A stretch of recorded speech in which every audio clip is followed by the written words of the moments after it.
History feels safe when artifacts stay silent, but some objects refuse. Here are 10 mysterious artifacts. From a corroded machine and a carved bone to a map too accurate for its age, all whispering one dangerous idea. The ancient world was never primitive.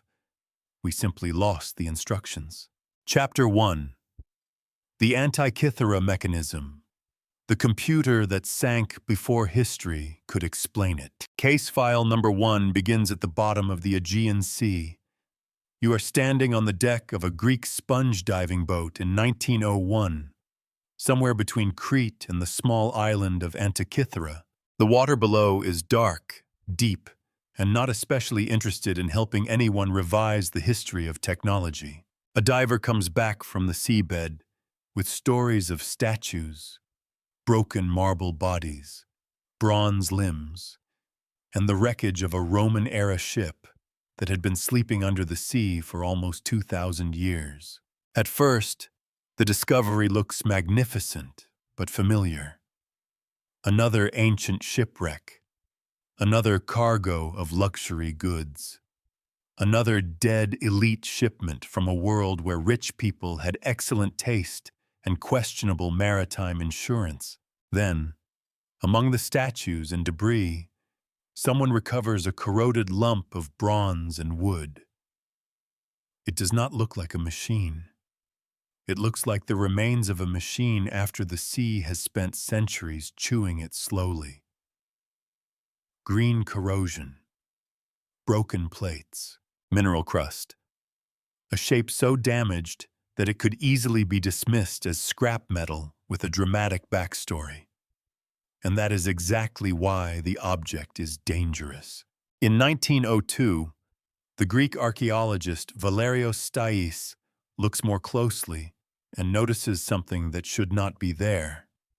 Inside the corrosion are gear teeth, not one decorative wheel, not a vague circular ornament.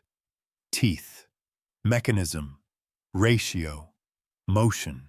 If this anomaly is verified, the timeline taught to generations of students cannot remain comfortable. Because this is not a mythological statue, not a temple inscription, not a philosophical sentence about the heavens. It is a machine that appears to calculate them. The object is now known as the Antikythera mechanism. It was recovered from a shipwreck near Antikythera, Greece, discovered in 1901. The device is usually dated to the 2nd century BCE. Today, it survives in 82 fragments, with 7 major mechanically significant pieces. Its largest surviving component, Fragment A, measures roughly 180 by 150 millimeters and contains much of the surviving gearwork. Modern X-ray and computed tomography studies have shown that the machine-modeled astronomical cycles, calendar systems, eclipse prediction, and the movements of celestial bodies. That is the quiet part. The louder part is this. The Antikythera mechanism is not simply advanced for its time. That phrase is often used when nobody wants to admit that the category itself has broken. Ancient Greece was already known for astronomy. Nobody serious needs to pretend that Greek scholars were sitting in the dark, pointing at the moon and waiting for enlightenment to be imported by future Europeans. They had geometry, they had planetary theories, they had calendar systems, they had Hipparchus, Archimedes, and a long tradition of mathematical astronomy. But knowing the sky is one thing. Building a compact bronze device that translates astronomical theory into interlocking mechanical prediction is another.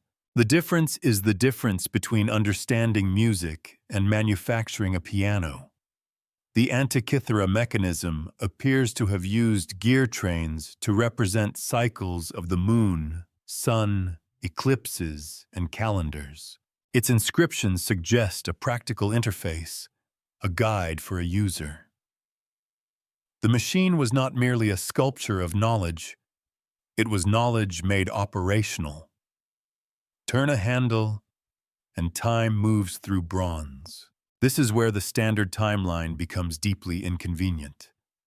For centuries, popular accounts of technological history have treated precision gearing as something that gradually matures in medieval and early modern Europe. Mechanical clocks, astronomical clocks, geared instruments, all marching forward in a clean progression from simple tools to complicated machinery. A lovely staircase, very educational, extremely publishable. Then the Antikythera mechanism appears in the 2nd century BCE, like an ancient engineer kicking a hole through the stairs. The mechanism does not mean that every Hellenistic workshop was secretly building laptops with olive oil cooling systems. That would be absurd. The device is rare. It is damaged. It is the survivor of a shipwreck, not a product catalog. But that rarity is exactly what makes the case sharper. A machine this complex does not usually appear from nowhere. It implies a background of calculation, experimentation, metalworking skill, astronomical knowledge, and workshop tradition. The problem is that the tradition mostly vanished. That is not magic. It is history doing what history often does best: losing the receipt. The Hellenistic world was a network of royal courts, libraries, shipyards, workshops, philosophers, engineers, astronomers, and military patrons. Knowledge did not always live in public schools or durable manuals. It lived in people, in apprenticeships, in elite patronage, in courtly projects, in fragile objects made from bronze, a material ancient and medieval societies were very happy to melt down when the economy became rude. If a workshop made devices like this, its survival depended on money, stability, specialized knowledge, and a customer class that understood why such a device mattered. Remove the patrons, break the trade routes, conquer the cities, sink the ship, melt the bronze, lose the manuals. Then wait 2,000 years and act surprised that the evidence is thin. The machine's disappearance may be less mysterious than its survival. Still, the erasure layer matters. Because the Antikythera mechanism did not merely vanish into the sea, the technological world around it faded from the surviving record. Roman conquest changed the political structure of the Eastern Mediterranean. Elite Greek scientific traditions continued in some forms, but specialized mechanical astronomy did not become a mass technological lineage visible in the same way. Fragile devices decayed. Bronze was recycled. Texts were copied selectively or lost. Workshops died with their masters. There is no need for a secret committee of anti-gear bureaucrats. Ordinary history is already destructive enough. The people most threatened by this kind of knowledge were not necessarily priests or kings in some melodramatic chamber. The more practical issue was control. Whoever controlled calendars, eclipses, navigation, festival timing, and astronomical prediction controlled authority. Timekeeping was not a hobby. It regulated agriculture, religion, politics, and legitimacy. A machine that could embody celestial knowledge placed elite mathematics into a portable object. That is power in a box. A very small box, considering the amount of intellectual panic it later caused.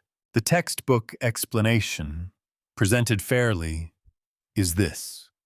The Antikythera mechanism was a remarkable but isolated Hellenistic instrument, probably built by highly skilled Greek craftsmen using established astronomical theories. Its loss reflects the collapse of a specific technical tradition, not a global suppression of ancient science. This explanation is careful. It is elegant. It is probably closer to the truth than any fantasy involving electrical Atlanteans with poor waterproofing. But then the math starts making everyone sweat. Because an isolated masterpiece still requires a culture capable of producing it. A single surviving machine still points to missing machines. A mechanism with inscriptions, user functions, gear ratios, and astronomical cycles does not look like the accidental weekend project of a bored bronze worker who had too much wine and discovered analog computing before dinner. So the cautious alternatives are more interesting than the dramatic ones.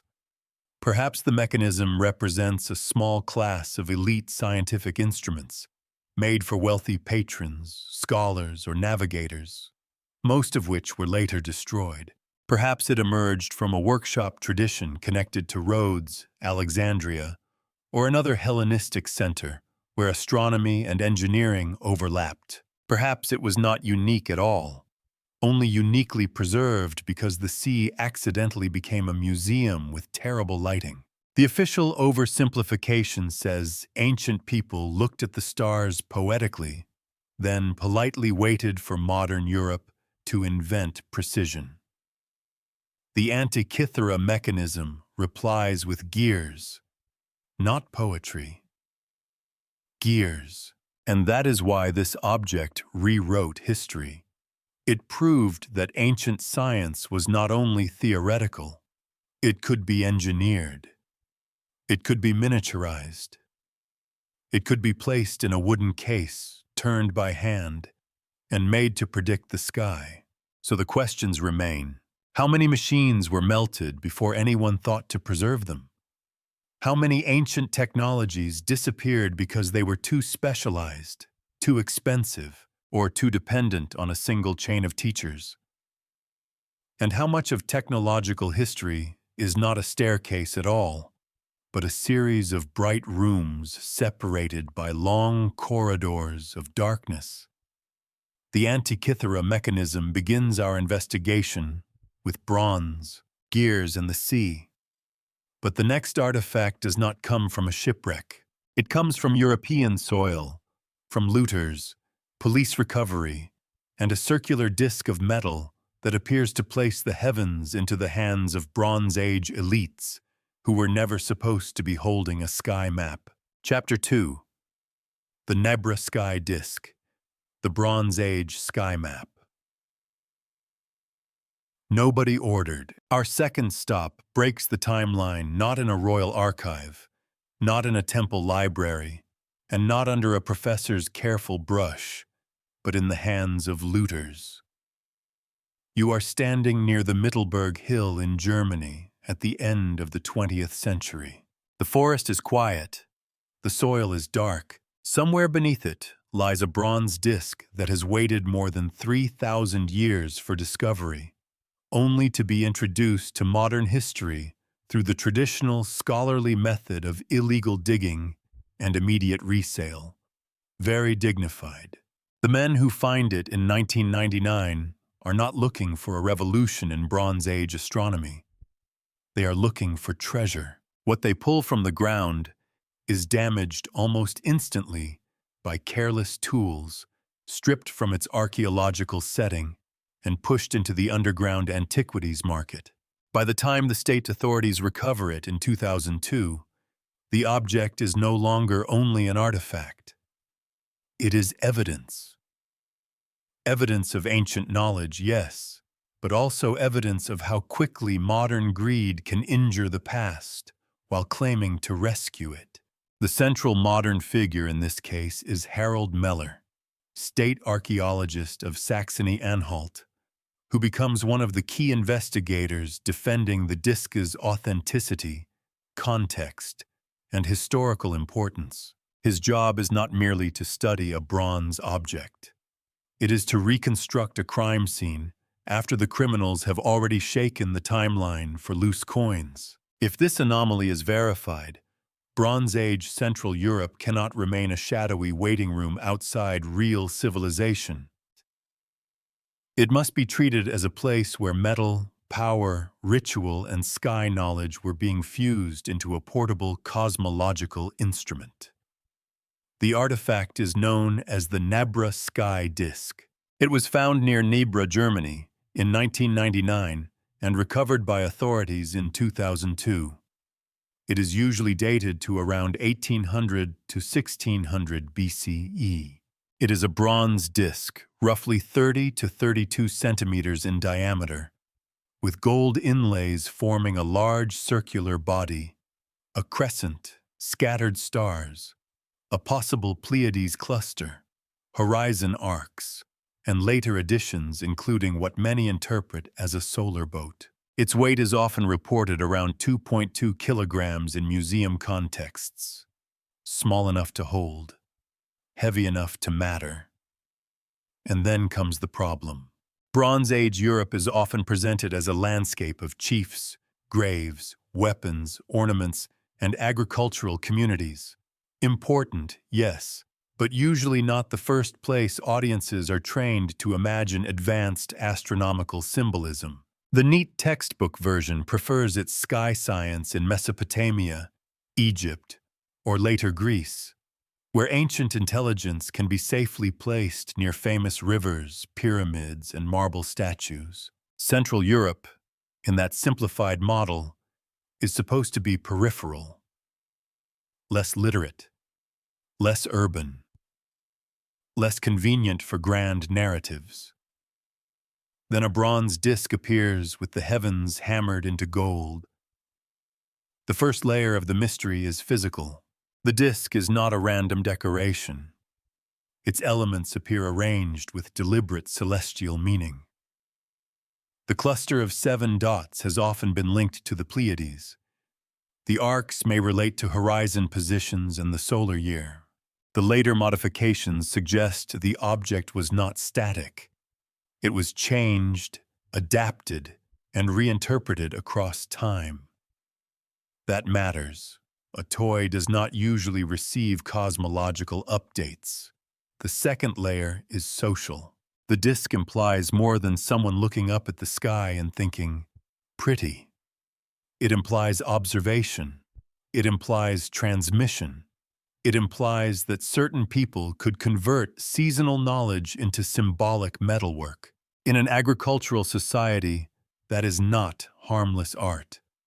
Knowing when to plant, harvest, gather, travel, feast, or perform ritual can become political power. Calendars are quiet weapons. Control the calendar, and you control collective time.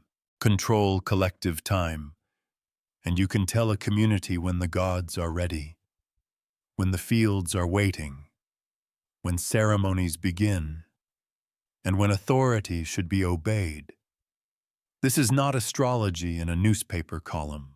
This is the management of society through the sky. The disk may have belonged to an elite ritual or political network.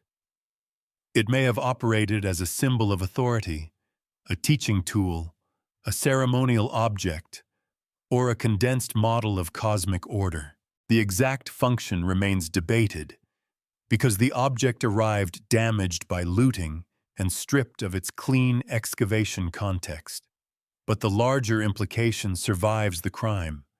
Whoever held this disk may have held more than bronze. They held time. This is where the systemic layer sharpens. The threatened monopoly was not modern academia being embarrassed. It was ancient authority itself. In societies without mass literacy, specialized knowledge could be concentrated in small groups: chiefs, ritual specialists, metalworkers, navigators, seasonal experts. If a disk encoded the relation between sky and season, then it was not merely beautiful. It was institutional technology. The object also exposes a modern erasure mechanism. Looting does not just steal things, it steals relationships.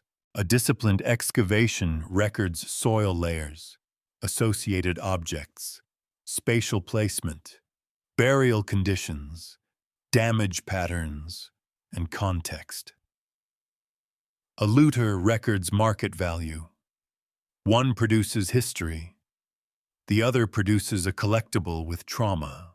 The Nebra sky disk survived, but the context was wounded. That wound became part of the mystery. The mainstream explanation, stated fairly, is that the disk is an extraordinary Bronze Age object, combining symbolic, astronomical, and ritual meanings. It does not prove modern science existed in prehistoric Germany. It does not prove a lost super-civilization built observatories under every hill. It shows that Bronze Age elites in Central Europe possessed sky knowledge, metalworking skill, and ritual systems more sophisticated than older stereotypes allowed. This explanation is sensible, almost annoyingly sensible, but the oversimplification around it is the problem. The lazy version says it is just a shiny Bronze Age decoration, a prestige object, an ornament, a rare luxury good with some stars on it. That explanation is highly comfortable and perfectly harmless, until one notices that most decorations do not need horizon arcs, staged modifications, a possible Pleiades reference, astronomical interpretation, and a police recovery operation.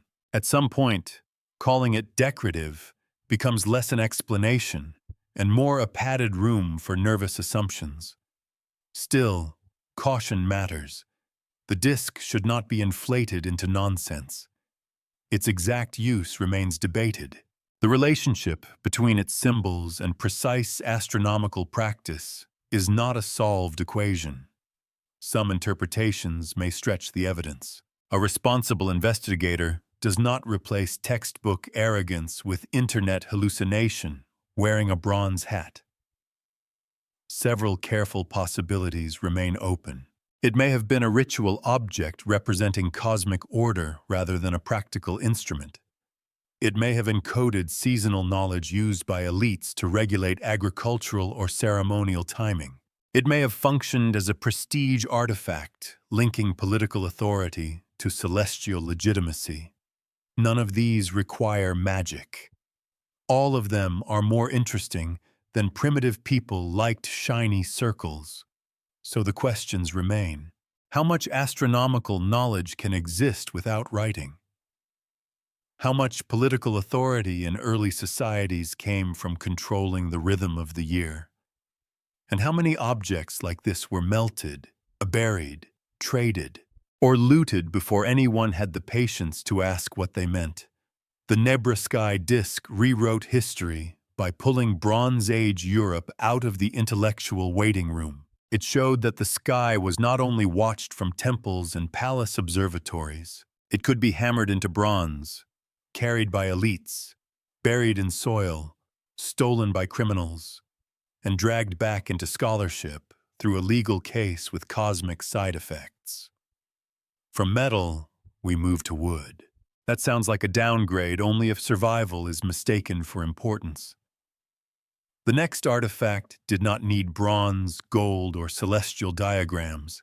It was carved from a tree more than 11,000 years ago, preserved in a peat bog, and old enough to make the usual story of civilization look like it arrived late to its own meeting. Chapter 3. The Shigir Idol, the wooden monument, older than the civilized excuse. The third anomaly on our list takes us into a peat bog in the Ural Mountains, where the past did not turn to dust because the soil decided to become a refrigerator. You are standing in 1890 near the Shigir peat bog in the Middle Urals, where gold mining has cut into the wet earth. The place does not look like the birthplace of a historical crisis. It looks like mud, labor, timber, mosquitoes, and men trying to extract wealth from a landscape that has already swallowed entire ages without comment. Then pieces of carved wood begin to emerge. Not a tool, not a spear shaft, not a broken handle, something taller, stranger, marked with geometric patterns and faces. A monument, but not made of stone. A presence, pulled from a world before cities, before writing, before kings, before temples, before the usual institutions that history likes to credit with complexity. The workers have not uncovered a palace. They have uncovered an argument. The object will become known as the Shigir idol, and if this anomaly is verified, then one of the most comfortable assumptions in archaeology must be revised. That monumental symbolic expression belongs naturally to farming societies, settled communities, and the long bureaucratic march toward civilization. Apparently not.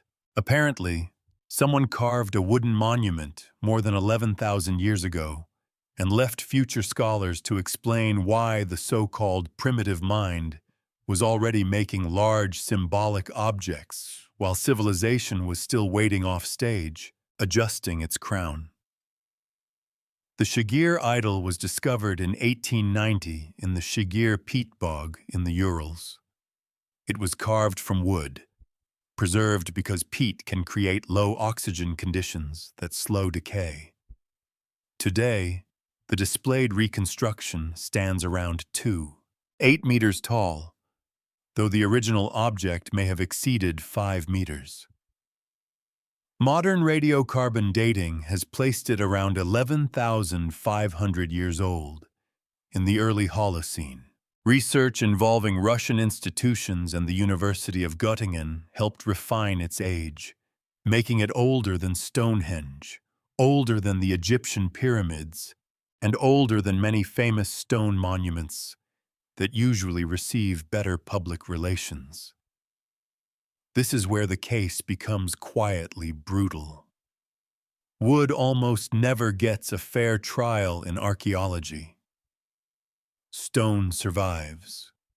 Bone sometimes survives. Pottery survives if it is lucky. Metal can survive, corrode, or be recycled. But wood, fiber, leather, bark, basketry, and textiles usually disappear. They rot, burn, dissolve, or are eaten by time with the efficiency of a government department, denying responsibility. So when archaeology looks backward, it is often not looking at the full ancient world. It is looking at the part that refused to decay. That creates a dangerous illusion. If early societies built mostly with perishable materials, their complexity can vanish almost completely. The archaeological record then becomes less a photograph of the past and more a biased survivor list. Stone gets called civilization. Wood gets called absence. The Shigir idol breaks that illusion because it survived long enough to embarrass it. The first layer of the anomaly is the physical object itself. It is monumental. It is carved. It contains repeated geometric patterns, faces, and symbolic markings that suggest a system of meaning, not casual decoration. This was not a person idly scratching a stick during a slow afternoon in the Mesolithic. The scale required planning. The carving required skill. The preservation was accidental, but the creation was not. The second layer is cultural. At roughly 11,500 years old, the idol belongs to a time when many human groups were still hunting, gathering, fishing, moving across landscapes, and adapting to a post-Ice Age world. The old textbook caricature imagines such people as practical survival machines, capable of tools and fire, perhaps a cave painting if the syllabus is feeling generous, but not necessarily large wooden symbolic monuments. The idol calmly disagrees. Its existence suggests that complex symbolic worlds did not require agriculture. They did not require cities. They did not require tax collectors, royal tombs, standing armies, or priests with excellent hats. Human beings were building meaning into material long before they built administrative systems to take credit for it. This is the deeper paradox. Civilization did not invent symbolic intelligence. it institutionalized it. That distinction matters. A farming state can build temples because it can mobilize labor, store surplus, and command populations. But the desire to encode memory, myth, territory, identity, and cosmology into objects is much older. The Shigir idol indicates that hunter-gatherer societies could invest labor into large symbolic works when the social and environmental conditions allowed it. The monument's disappearance from broader history was not caused by a censor with a torch. It was caused by chemistry. Wood decays. That is the systemic erasure layer, and it may be more destructive than any conspiracy. Archaeology has always been shaped by preservation bias. Durable materials produce louder histories. Stone temples create tourist economies. Written tablets create academic departments. Palaces create dynastic narratives. But wooden ritual landscapes, carved poles, painted structures, woven monuments, and temporary ceremonial spaces often vanish. Then later civilizations arrive, find less evidence, and conclude that earlier people had less mind. Convenient. Museums also tend to reward durability. The grand objects of history are often those that can sit behind glass, travel in exhibitions, and be photographed without crumbling into moral complexity. A wooden monument from a bog is harder to place inside a clean developmental chart. It belongs to people without writing, without state archives, without named kings. There is no royal inscription saying, "I, Supreme Administrator of the Forest, carved this to confuse future academics." Rude of him. The mainstream explanation, stated fairly, is that the Shigir idol is an extraordinary example of early Holocene symbolic art made by hunter-gatherers. It does not prove a lost empire in the Urals. It does not prove that agriculture was irrelevant. It does not require a vanished civilization with wooden skyscrapers and a very poor fire code. It shows that non-agricultural societies could produce complex, monumental expression under the right conditions. This is responsible. It is grounded. It is far more powerful than fantasy. But the textbook oversimplification remains vulnerable. The lazy version says hunter-gatherers were too busy surviving to create complex symbolic art. The logic sounds practical. It has the clean stupidity of a sentence that has never met actual humans, because humans do not wait until life is easy to make meaning. They make meaning precisely because life is difficult. They carve, bury, sing, mark, paint, arrange, remember, and ritualize because survival alone is not enough to explain why we keep going. The official story calls such societies simple because they lacked cities, but cities are not the unit of consciousness. A tax office is not proof of a deeper soul. It is proof that someone finally found a way to make grain depressing. So the better possibilities are quieter. Perhaps the Shigir idol marked a mythic ancestor, a territorial boundary, a ritual site, or a cosmological story. Perhaps its geometric patterns encoded narratives that cannot be translated because the language around them is gone. Perhaps it was part of a wider wooden monumental tradition that vanished almost entirely, leaving one survivor to stand in for a missing forest of symbols. That last possibility is the most unsettling. Not because it is dramatic, but because it is plausible. If one wooden idol survived only because peat protected it, how many others did not? How many early monuments were built from trees, posts, planks, skins, pigments, and fibers, then returned to the Earth without leaving enough evidence to impress a modern textbook.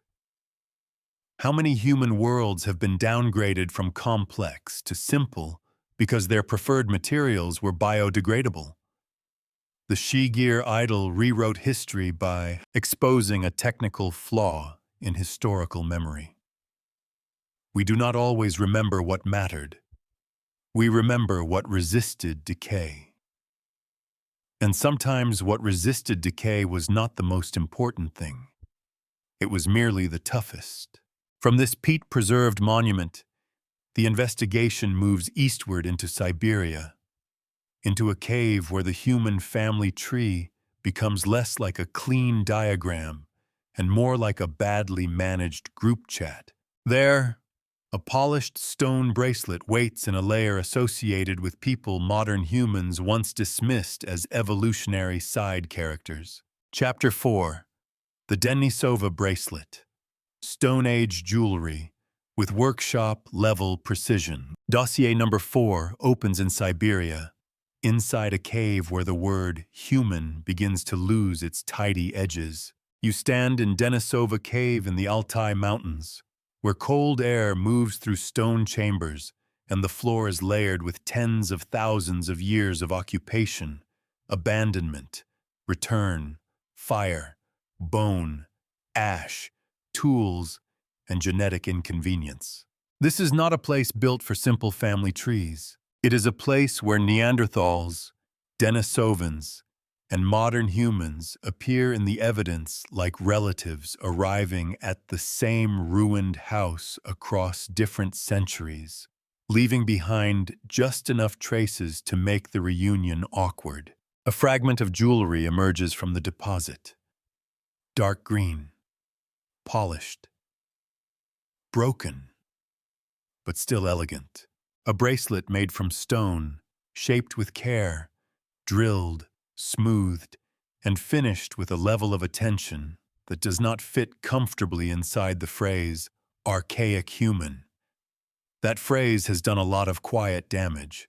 For years, older models of human evolution liked to arrange intelligence like a corporate promotion ladder.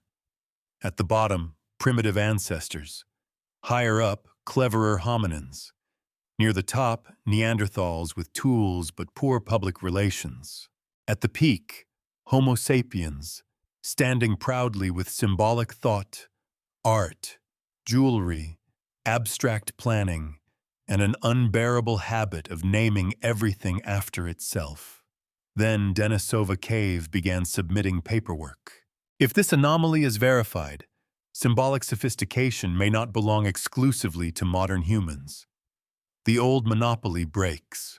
Creativity stops looking like a single inheritance line and starts looking like a shared, tangled, contested human behavior distributed across populations we once treated as evolutionary footnotes. The artifact is usually known as the Denisova Bracelet.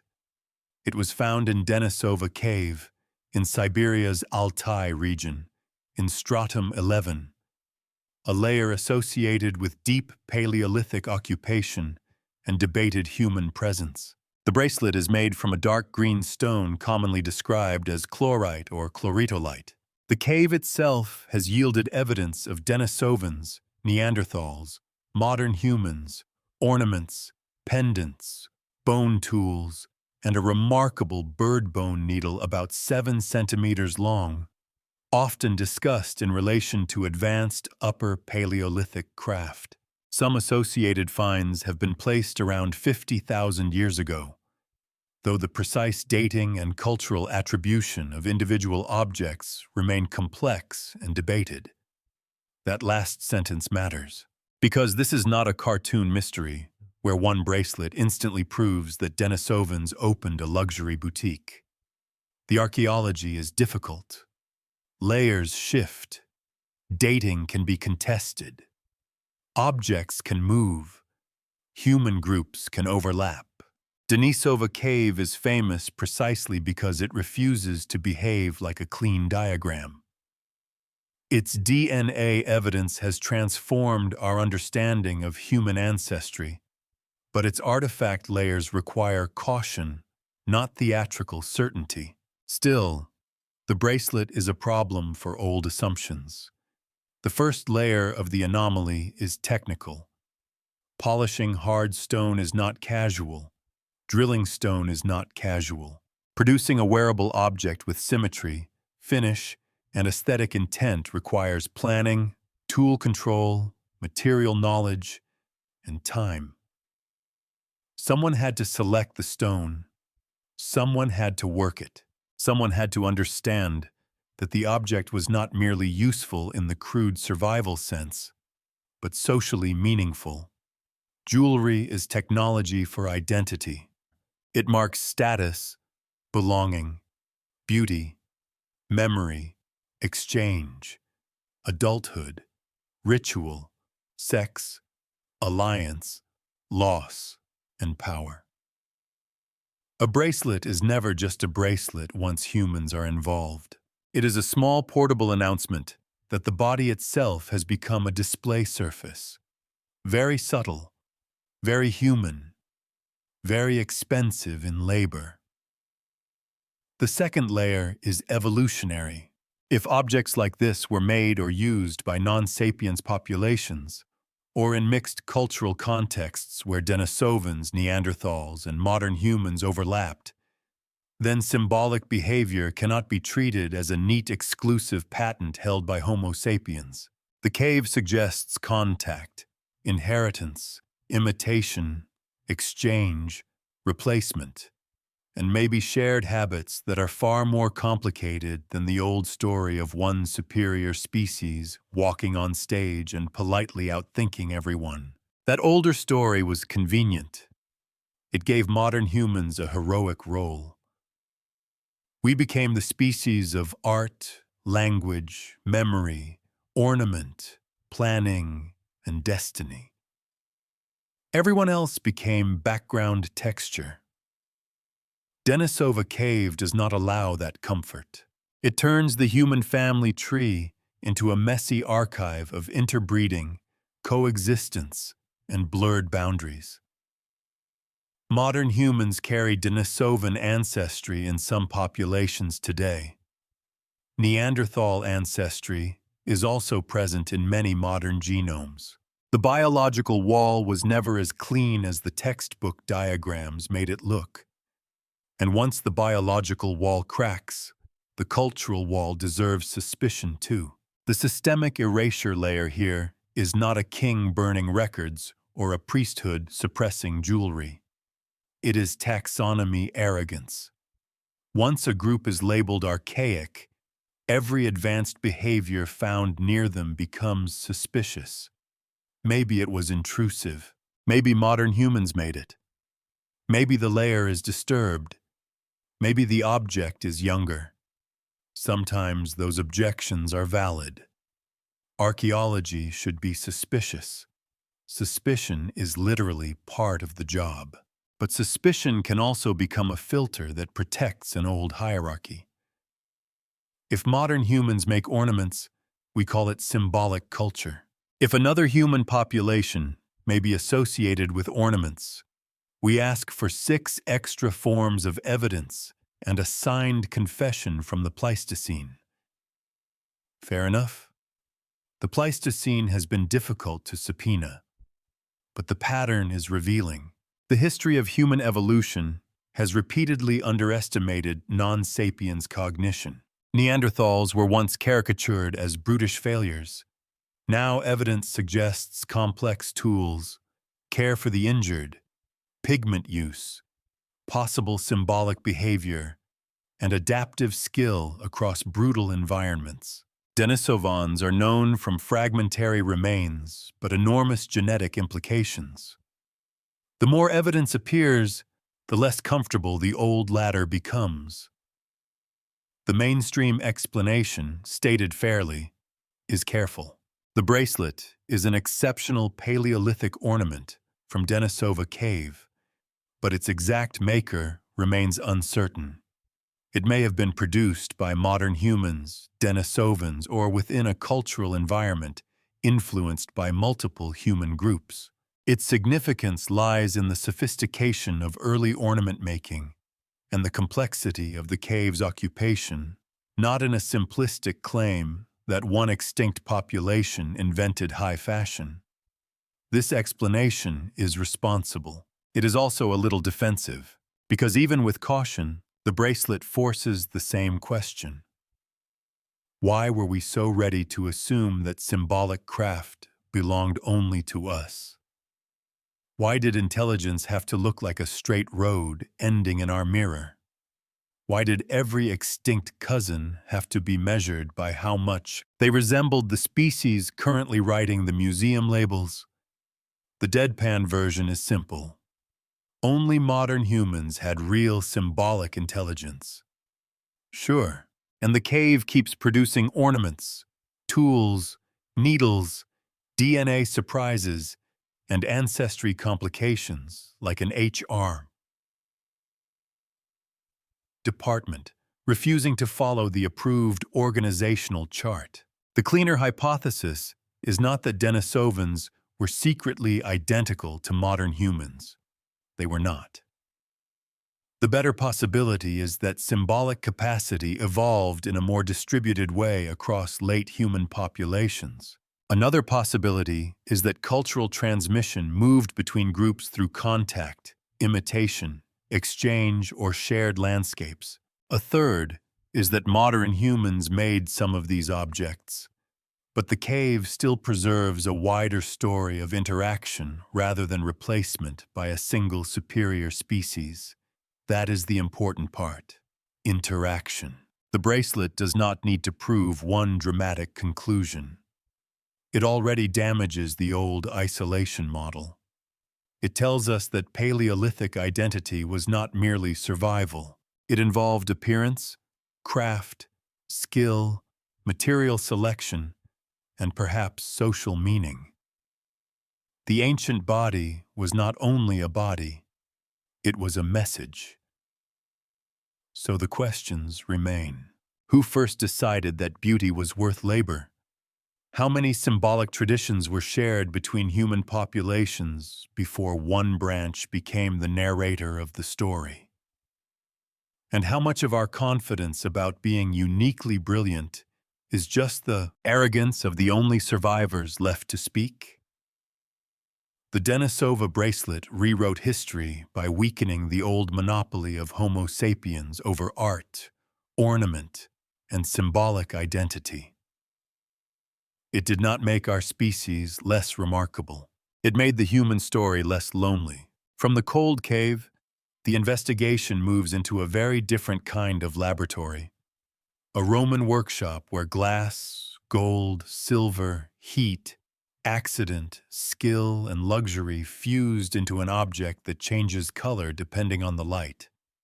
A cup, apparently, because nothing says ancient materials science like a drinking vessel that behaves like it read a nanotechnology paper 16 centuries early.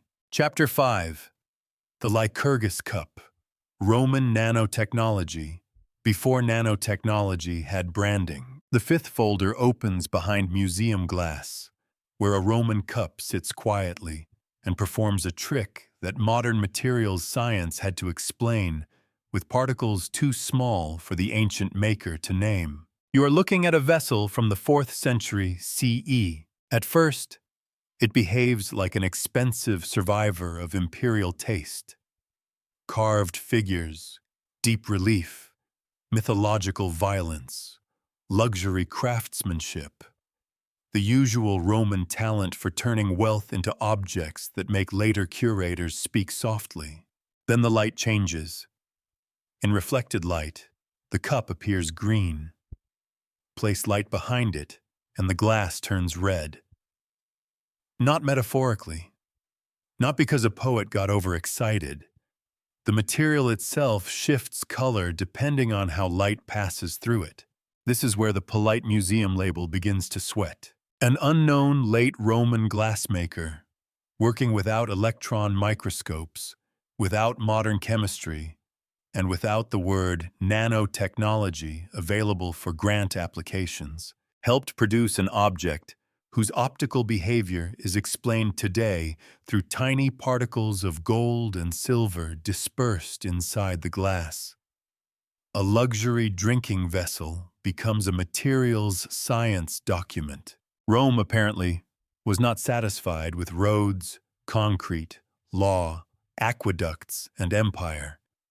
It also had to make a cup that behaves like a physics demonstration wearing mythology. If this anomaly is verified, the old boundary between ancient craft and modern science becomes much less comfortable. Because the Lycurgus Cup does not show theoretical nanoscience, it shows something more historically interesting. Empirical control so precise that later science had to invent better language to describe what ancient artisans had already done with fire, ingredients, and terrifying confidence. The artifact is known as the Lycurgus Cup. It is usually dated to the 4th century CE.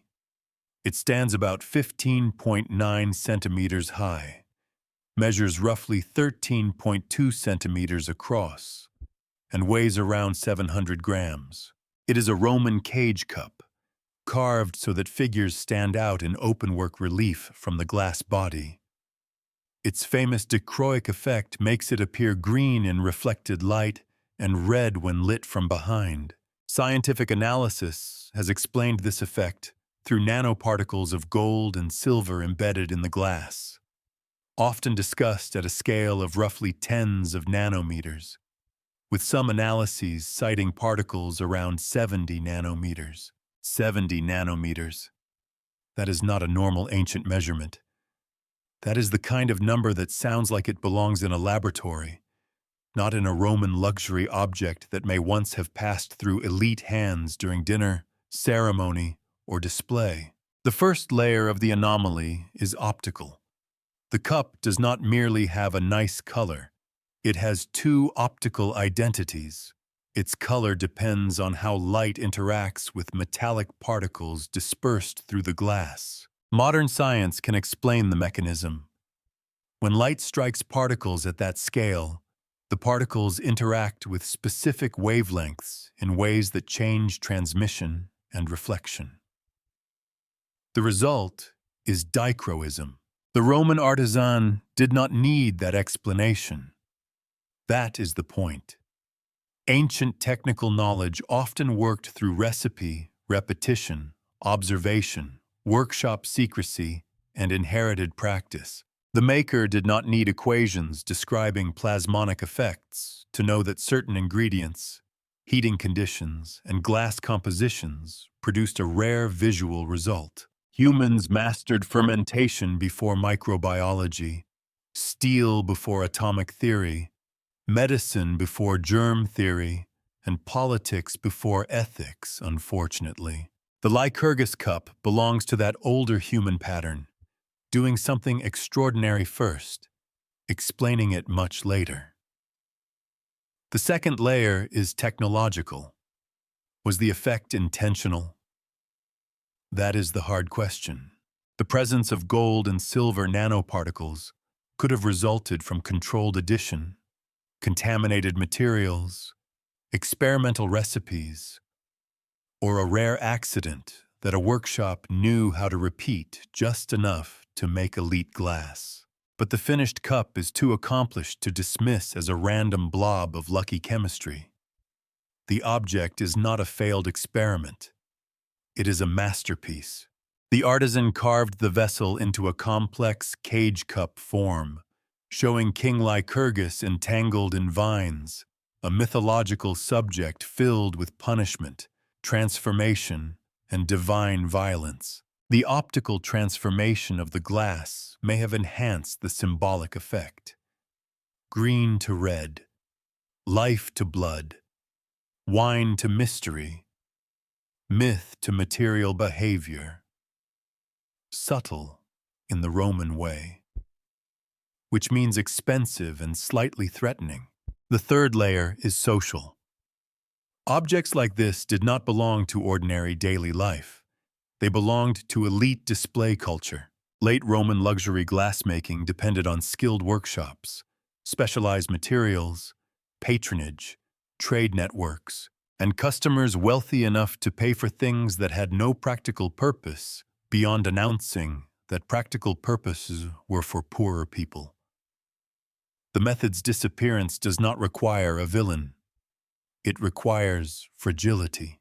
A technical recipe survives only if the workshop survives, the apprentices survive, the patrons keep paying, the materials remain available, and somebody thinks the knowledge is worth transmitting. Remove one or two of those supports, and the technique becomes rare. Remove enough, and it becomes an object behind glass, with scientists politely reverse engineering the ghosts. The systemic erasure layer is not censorship.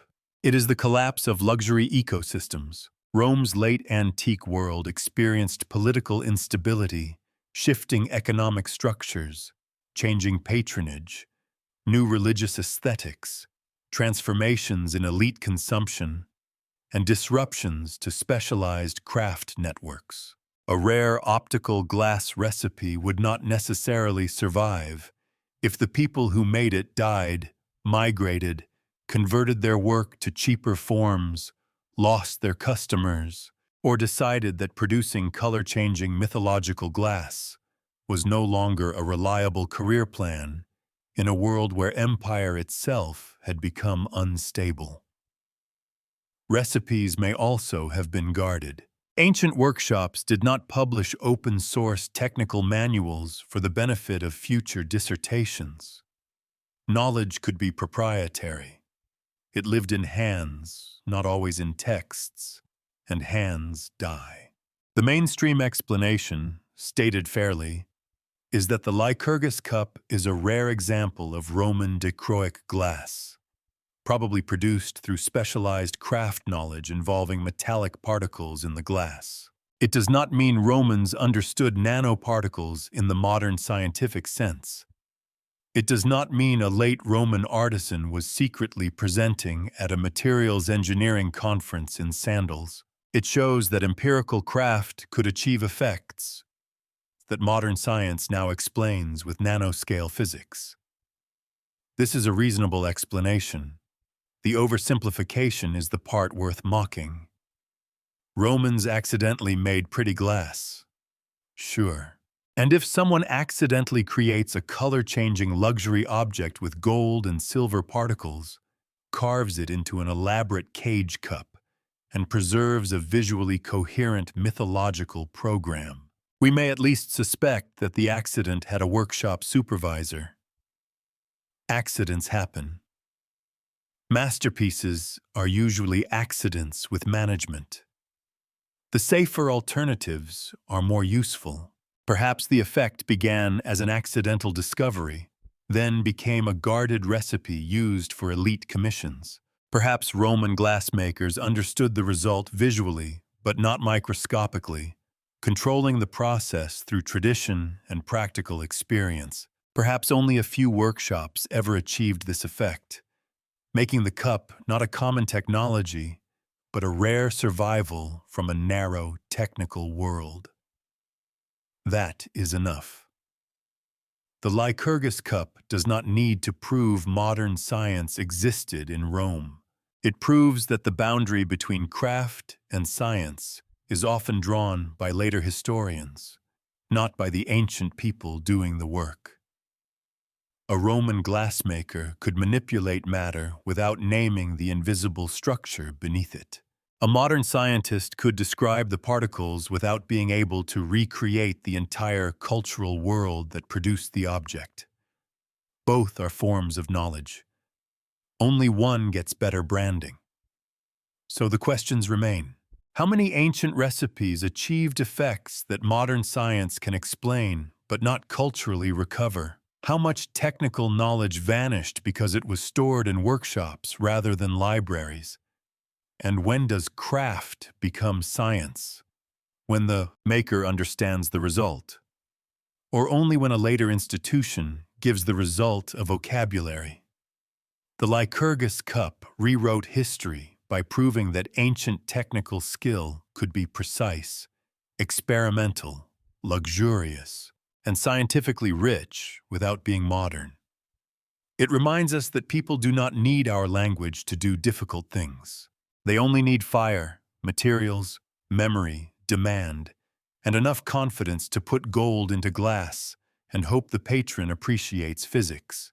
From Roman luxury, the investigation moves north into the colder violence of early medieval Europe, where another object carries a name, a brand, and a metallurgical problem. A sword with an inscription so famous it was copied badly by people who understood something very modern. If the rich are paying for status, someone will counterfeit it. Chapter 6. The Ulfberht swords, the Viking Age brand that cut through the metallurgy timeline. The sixth fragment of our investigation sits not in a laboratory, but in the hand of a warrior who understands that some names are worth paying for. You are in early medieval Europe, somewhere between the 9th and 11th centuries, in a world of rivers, raiding routes, trading posts, royal power, monastic wealth, and violence organized with impressive seriousness. A sword is placed before you. Its blade is long, double-edged, and marked with an inscription that looks almost like a brand stamped into legend. Plus VLFBERHT plus. To a modern viewer, it may look like a strange string of letters. To someone in the Viking Age, it may have meant status, quality, danger, and access. Not just a weapon, a name, a promise. A medieval luxury label with a sharper customer experience. And then the copies appear. Some inscriptions are clean, others are misspelled, malformed, awkward, or metallurgically inferior. The result looks painfully familiar. A prestigious product enters the market. Demand rises. Counterfeits follow. The Middle Ages, apparently, had fake designer goods. They were just better at removing limbs. If this anomaly is verified, the Viking Age cannot be reduced to crude iron, fur cloaks, shouting, and men discovering coastal monasteries with poor security systems. It becomes a world of branded weapons, elite metallurgy, long-distance supply chains, technological inequality, and commercial deception. The objects are known as the Ulfberht swords. Around 170 swords are known with variants of the plus 5LFBERHT plus inscription. They are dated mainly from the 9th to the 11th centuries. Many are roughly 90 centimeters long, with an average weight around 1.2 kilograms. Some examples display unusually high-quality steel compared with ordinary early medieval blades, including materials sometimes discussed in relation to high-carbon or crucible steel traditions. Others are clearly poorer imitations carrying the prestigious name without the same metallurgical competence. That is the first clue. The inscription matters, but the metal matters more. A sword is not merely a symbol. It is an engineering problem with social consequences. It must be hard enough to hold an edge, flexible enough not to shatter, balanced enough to handle, and reliable enough not to betray its owner at the exact moment betrayal becomes fatal. Early medieval ironworking varied enormously. Many blades were pattern welded, combining iron and steel in ways that could produce strength, flexibility, and beauty.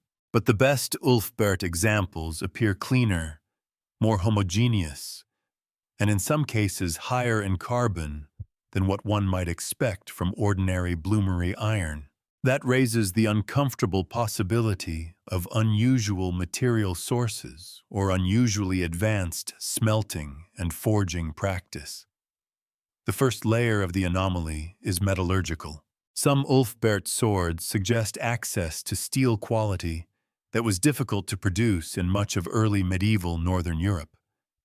Producing high-carbon steel consistently is not as simple as heating iron and hoping courage improves the chemistry. It requires control of fuel, temperature, carbon absorption, slag removal, forging skill, and sometimes access to imported ingots or crucible steel from regions with more advanced metallurgical traditions. The second layer is economic. The uneven quality of the swords suggests that plus V, LFB, RHT+ became more than a maker's mark. It became a prestige label. A sword with the right name could command trust. And where trust creates value, forgery arrives wearing a confident smile. This is not a minor detail. It means early medieval markets were sophisticated enough for reputation to be monetized and imitated. A warrior did not just buy metal, he bought a claim about metal. That claim could be honest, exaggerated, or fraudulent. Humanity discovered branding, then immediately discovered counterfeiting. Efficient. The third layer is geopolitical. High-quality steel did not move through empty space. It moved through trade routes, river systems, merchant networks, diplomatic contacts, tribute, war booty, and the long connective tissue between Europe, the Islamic world, Central Asia, and beyond. The Volga trade route, the Baltic, the Frankish world, and Eastern networks all mattered. Viking-age Scandinavians were not isolated raiders at the edge of civilization. They were participants in a brutally practical international economy. They raided, they traded, they settled, they served as mercenaries. They moved silver, slaves, furs, weapons, and ideas. The difference between commerce and violence was sometimes just scheduling. This is where the systemic power layer enters. Weapons are never neutral technology. Rulers fear them. Elites regulate them. Merchants profit from them. Smiths guard their processes. A superior sword could alter status, survival, and military advantage. In the Carolingian world, there were attempts to control the export of weapons to potential enemies. Such controls make sense only if rulers understood that high-quality arms were strategic assets. A blade was portable power. If certain Ulfberht swords involved imported high-quality steel, then their existence reveals not only craftsmanship, but also access. Someone had the connections, someone had the money, someone controlled the supply. The inscription may have represented a workshop, a family, a monastic or Frankish production tradition, or a prestige formula that outlived its original source. The exact origin remains debated, which is polite academic language for the sword refuses to show its business registration. The disappearance of the tradition does not require mystery cults or suppressed weapon science.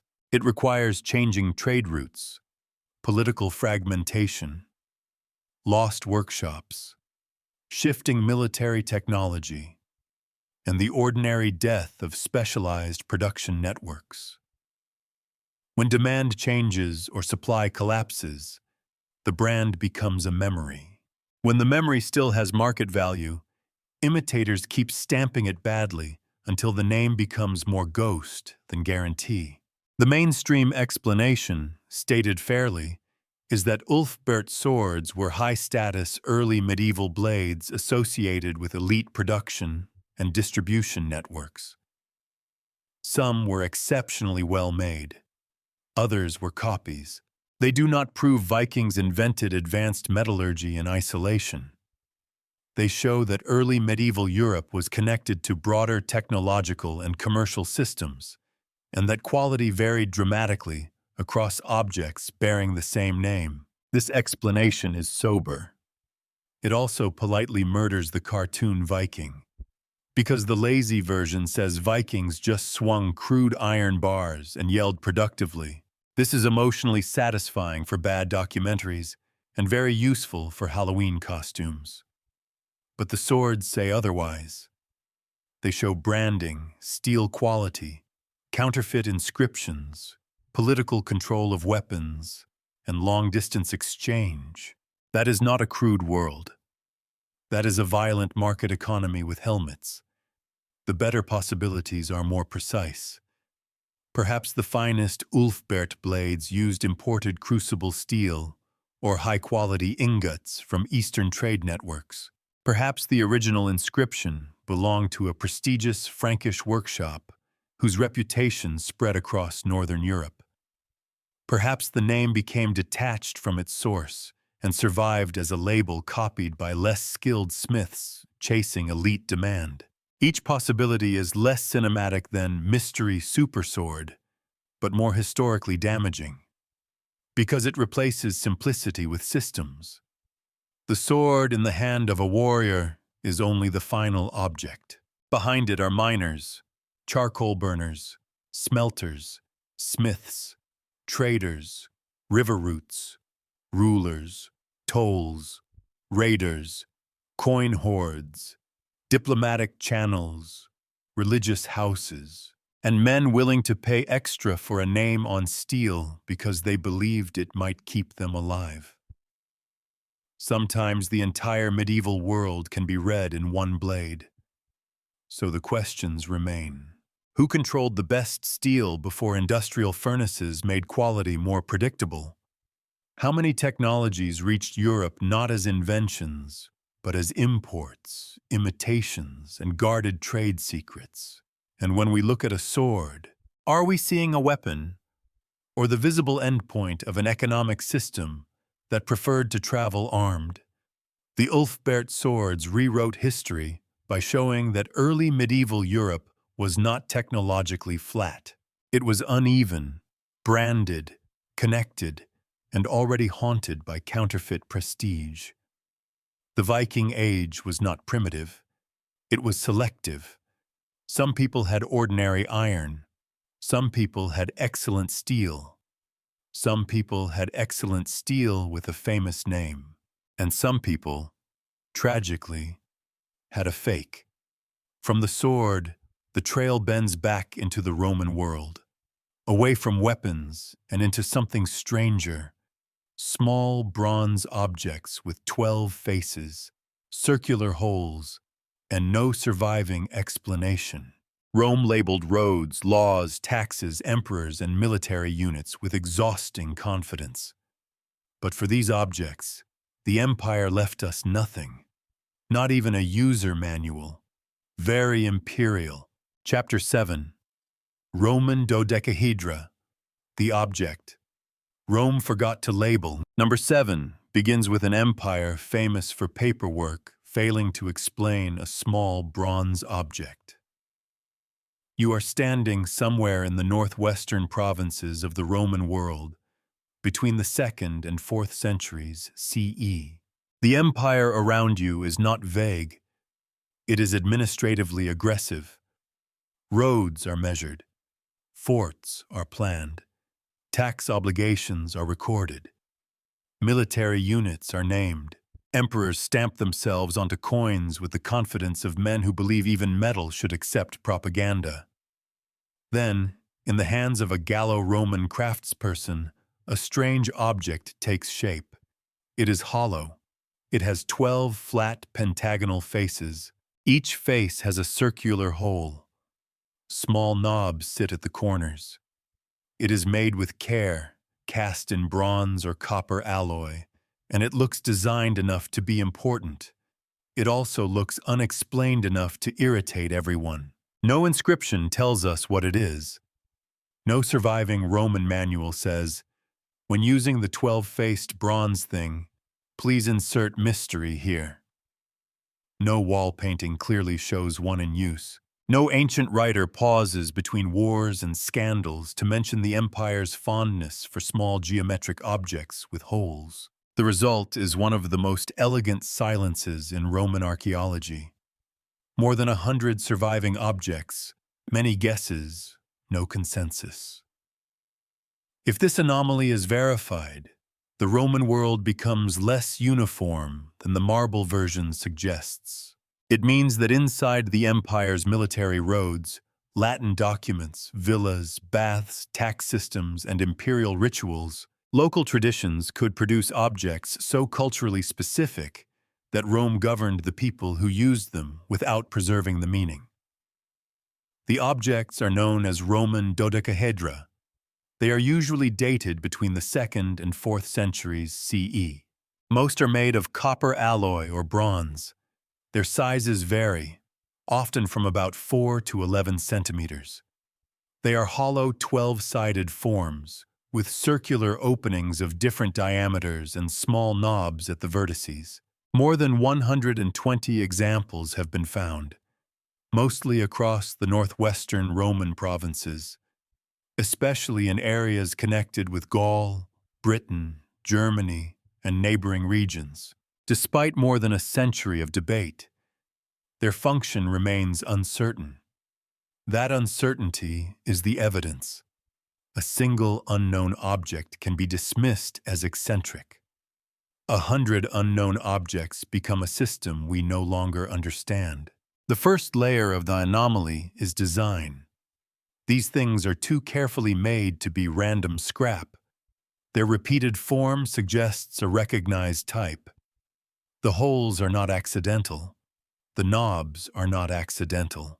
Their distribution is not global across the Roman Empire, but regional, concentrated in the provinces. That regional pattern is critical. It suggests the dodecahedra belong to a cultural habit, technical practice, ritual system, or elite identity that operated within Rome, but was not fully absorbed into Rome's written self-description. In other words, the empire was not one culture. It was a machine full of smaller worlds. The second layer is functional ambiguity. Proposed explanations have multiplied like bureaucrats near a budget. Candle holder, scepter head, religious object, measuring instrument, rangefinder, knitting aid, gaming piece, symbol of status, astronomical tool, ritual device, surveying object, decorative luxury, military equipment, something connected to astrology, something connected to nothing except the human urge to make bronze confusing. Each theory has problems. If it was a measuring device, where is the standardization? If it was a candle holder, why the complex geometry and varied hole sizes? If it was a toy, why the expense and distribution pattern? If it was a ritual object, why no clear iconography or textual explanation? If it was a knitting tool, why are there no obvious ancient depictions of people using one that way? And why cast it in bronze with such care? The object resists because it may not belong to any modern category cleanly. That is the trap. We ask, what was it for? As if every object must have one function: practical, decorative, religious, scientific, domestic, military. Ancient objects often crossed those boundaries. A thing could measure and symbolize. It could ritualize and display status. It could be a teaching tool, a prestige object, a cosmological model, and a local identity marker all at once. Modern classification prefers drawers.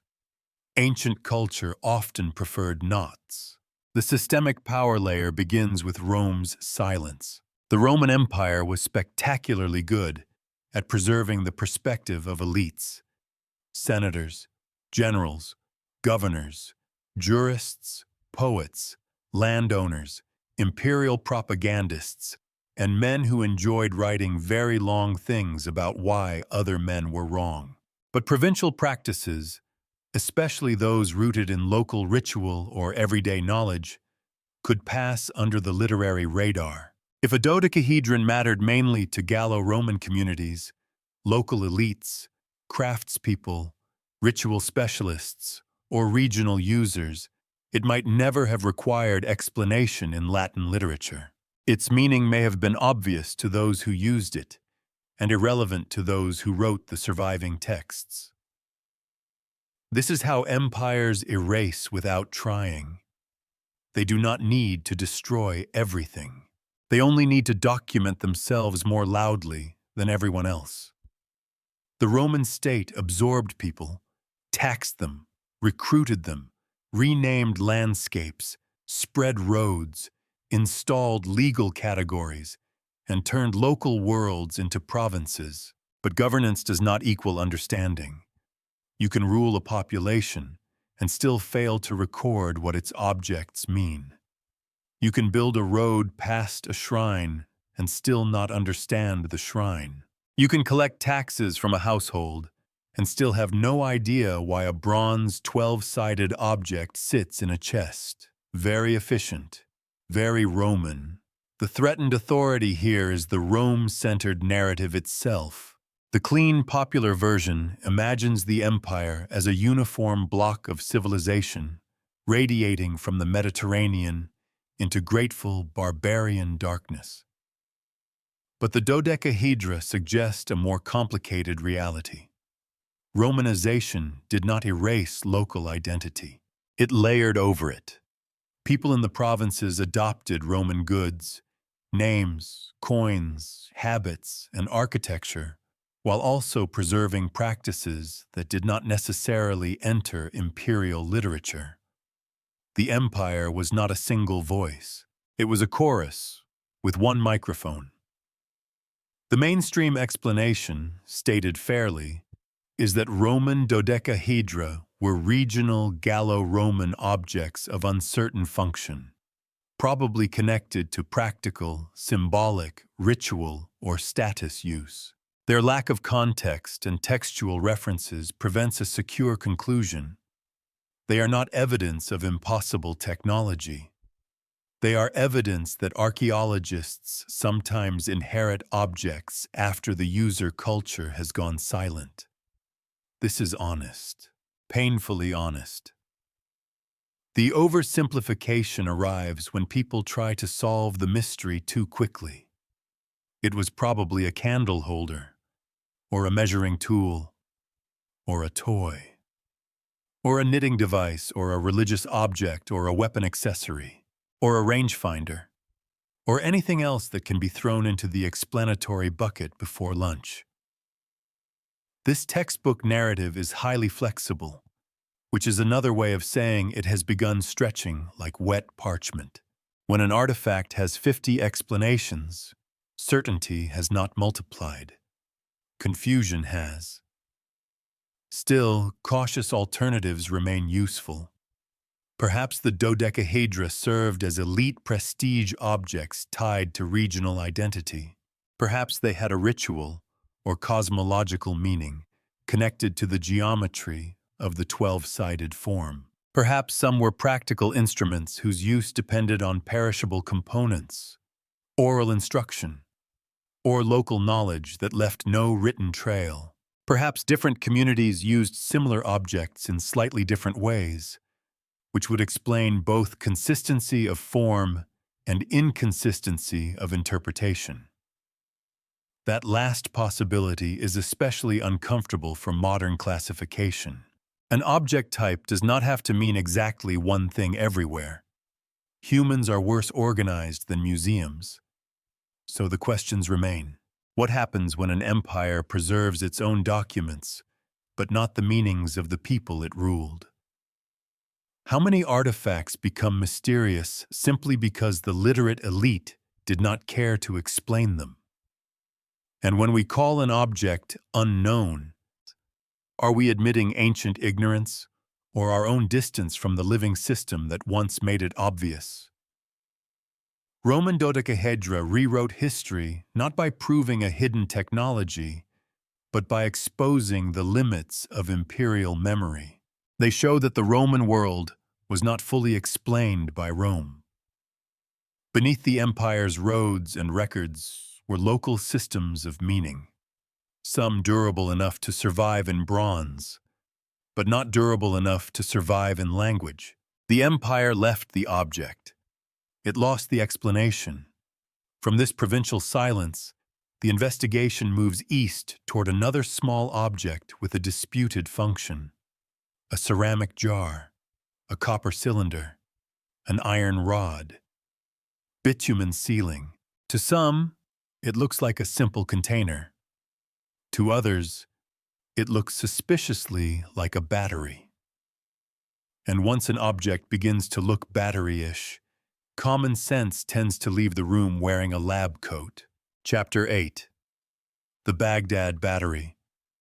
The jar that became a war between chemistry and common sense. Item number 8 begins with a small ceramic jar and a very large argument. You are standing near Kujut Rabu, close to ancient Ctesiphon in what is now Iraq.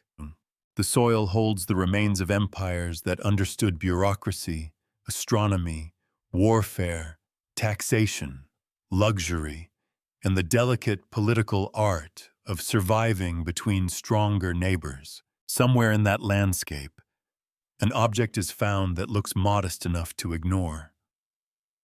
A clay jar, a copper cylinder, an iron rod, a ceiling of bitumen.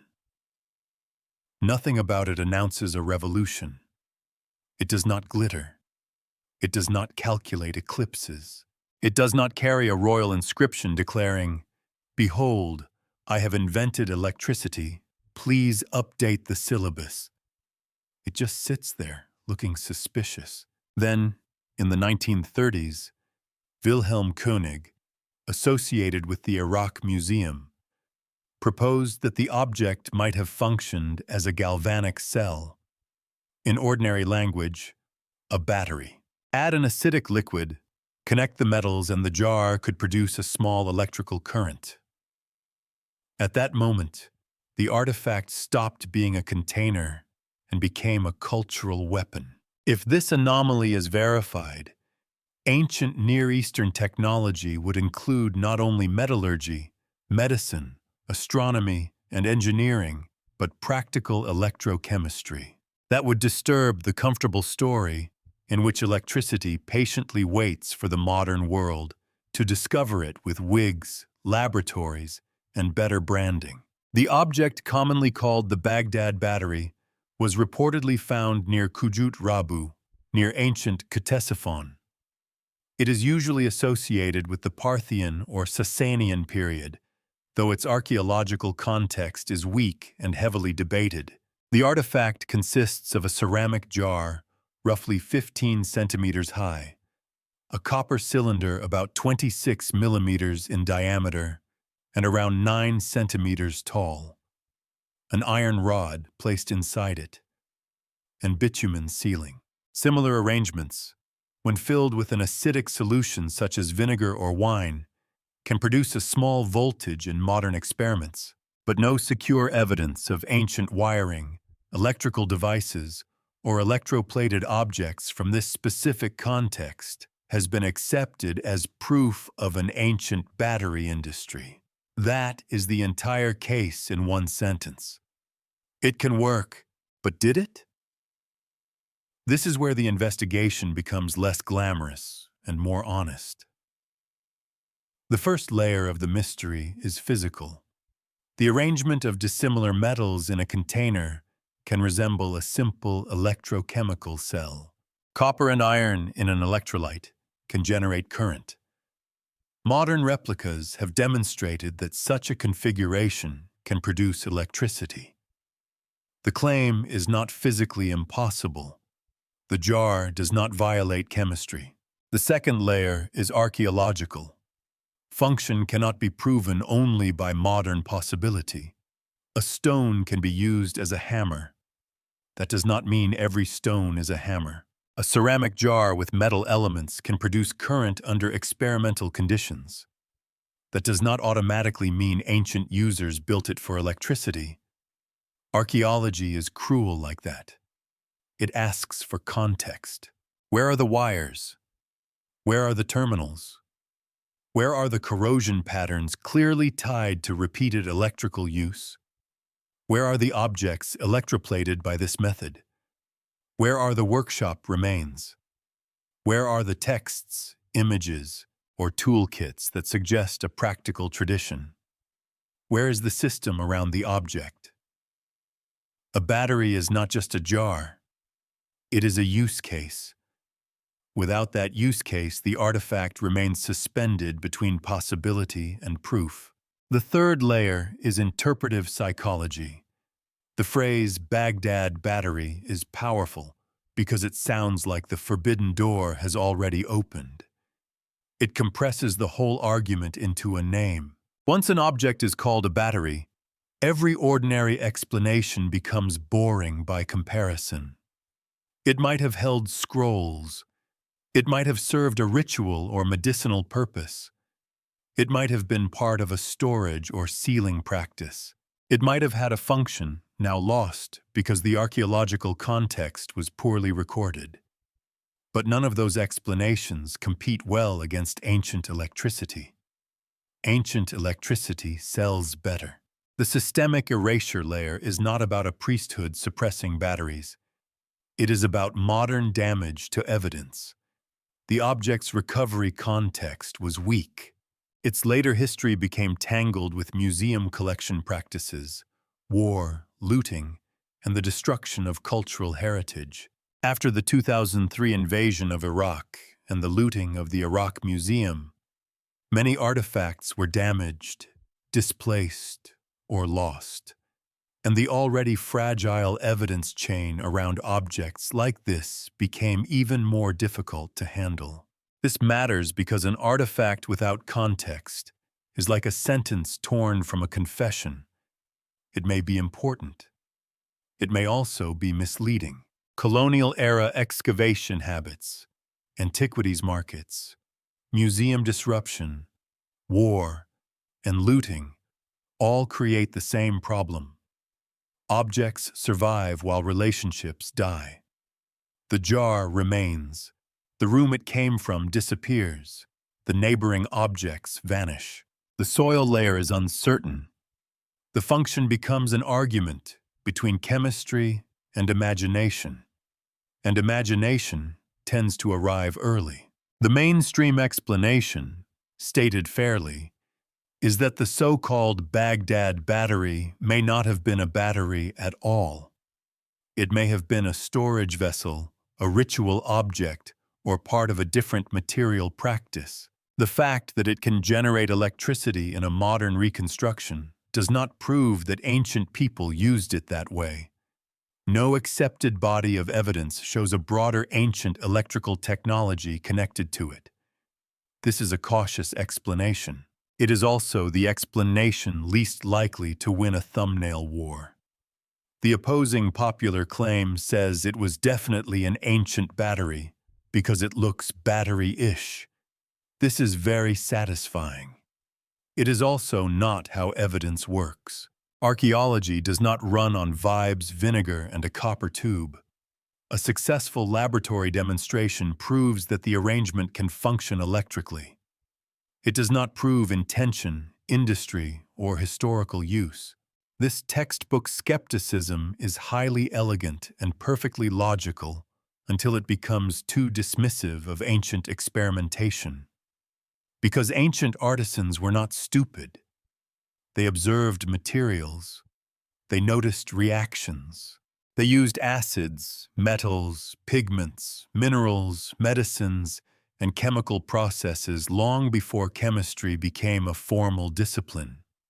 It is entirely possible that someone noticed strange effects from metal combinations in liquids.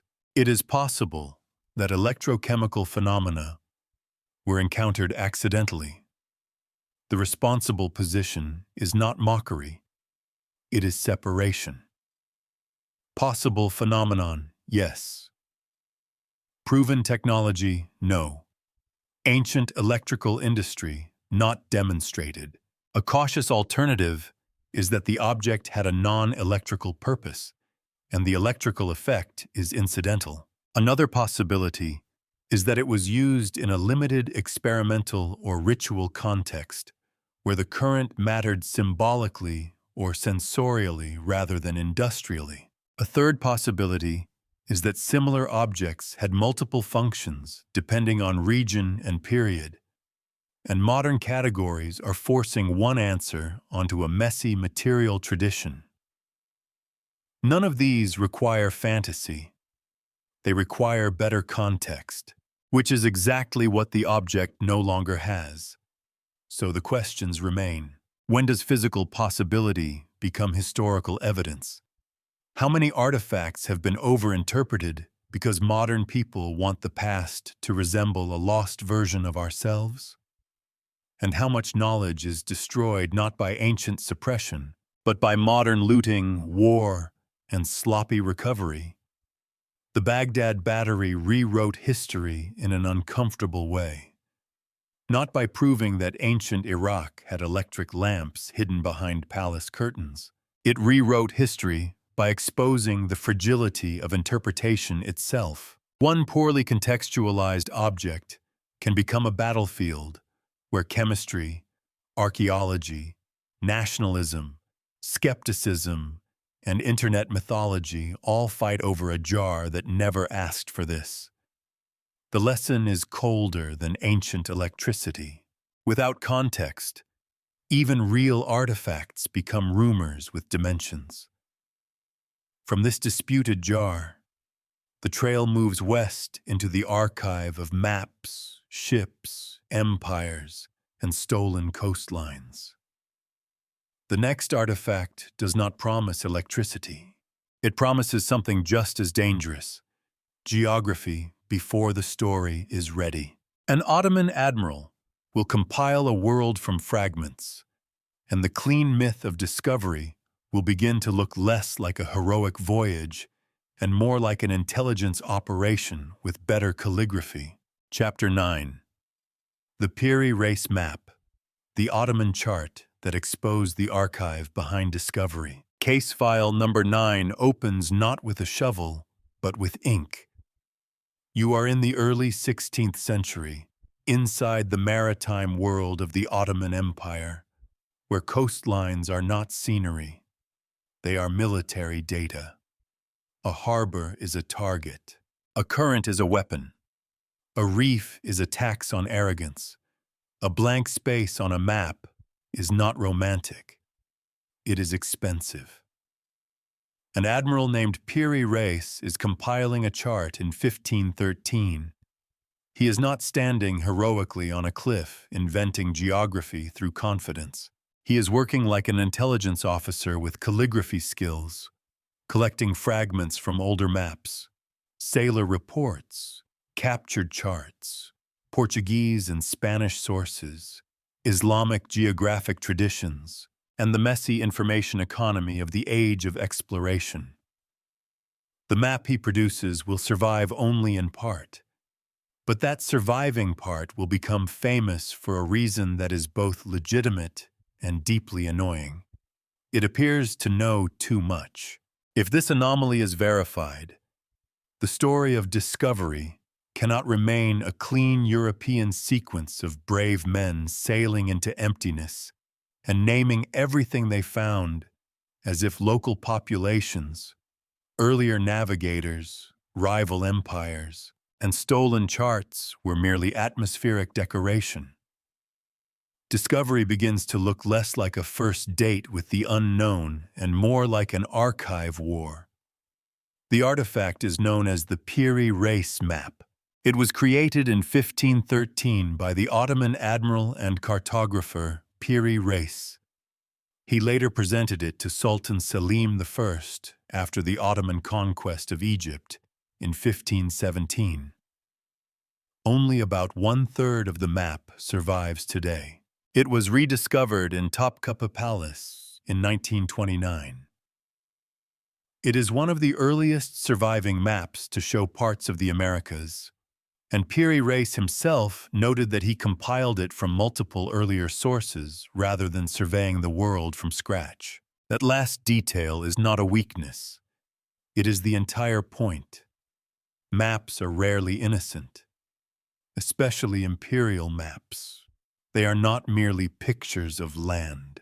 They are compressed power.